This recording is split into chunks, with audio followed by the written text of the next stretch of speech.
მერე დღე არის, რა თქმა უნდა, მთელი აფხაზეთისთვის, მით უმეტეს გაგრელებისთვის. დღეს ჩვენ გაგრეშ დაღუპულ ხალხს გადავუხადეთ მეომრებს ვანაგრისის ეკლესიაში. წმინდა ელონის ეკლესიაში, რომელიც ყველა ჩვენთან განიღებულოთ მონაწილეობას ეკლესია ავაშენდა და დაამთავროთ. ათასობით დაიღუპა ქალები, ბავშვები, ხანდაზმული ადამიანები. აი სწორედ მათ ხსოვნას ეძღვნება დღევანდელი დღე.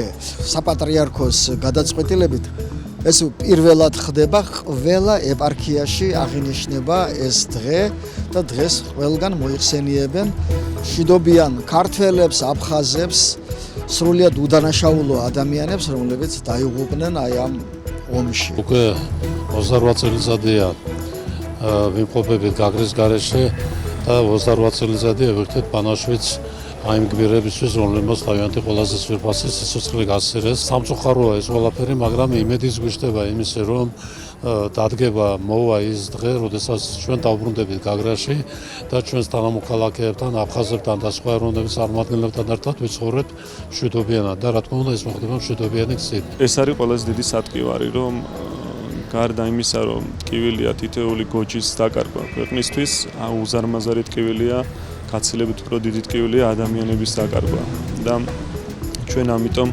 შევსწავლეთ უფალს იმ ადამიანების სულის ცხონება, ვინც ქართული და აფხაზური მტრიდან იქნენ აი ამ ბრძოლაში გარდაცვლილნი. კინეული დღეა, ძნელად გასახსენებელი დღეებია ესენი. დღემდე ჩვენ გულებში არიან ეს ბიჭები, უმეტესობა ჩვენ გვერდით დაიღუპნენ, შემთხვევით ავართ, ვინც ავართ დღეს ცოცხლები, შემთხვევით ავართ ჩვენ გადარჩენილები და შეიძლება ჩვენ ყოფილიყავით.